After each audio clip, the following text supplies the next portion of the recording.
L'univers n'est pas seulement vaste et il défie l'intuition humaine. Pour en saisir l'ampleur, imaginez un être humain explorant l'espace à bord du vaisseau habité le plus rapide jamais construit, Apollo 10, qui a atteint environ 39 897 km/h lors de sa rentrée dans l'atmosphère terrestre, au retour de la Lune, la vitesse la plus élevée jamais atteinte par un véhicule habité dans l'histoire de l'humanité.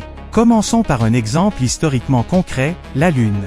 Pour atteindre la Lune, située à une distance moyenne de 384 400 km, il faudrait environ 9,6 heures. S'il décidait d'atteindre Mars, la distance varie entre 56 millions et 401 millions de kilomètres. Avec un alignement orbital favorable entre la Terre et Mars, il faudrait 2 mois, avec un alignement orbital défavorable, jusqu'à 14 mois. Pour quitter l'échelle planétaire et atteindre l'étoile la plus proche du Soleil, Proxima Centauri, située à 4,24 années-lumière, soit environ 40 billions de kilomètres, le voyage durerait environ 114 000 ans. La civilisation humaine devrait survivre pendant des dizaines de millénaires pour assister à l'arrivée. S'il traversait toute la Voie lactée, dont le diamètre est de 100 000 années-lumière estimé à 946 quadrillions de kilomètres, le voyage durerait environ 2,7 milliards d'années. S'il tentait d'atteindre la galaxie voisine, galaxie d'Andromède, située à 2,5 millions d'années-lumière estimée à 23,65 quintillons de kilomètres, le voyage durerait environ 67,8 milliards d'années,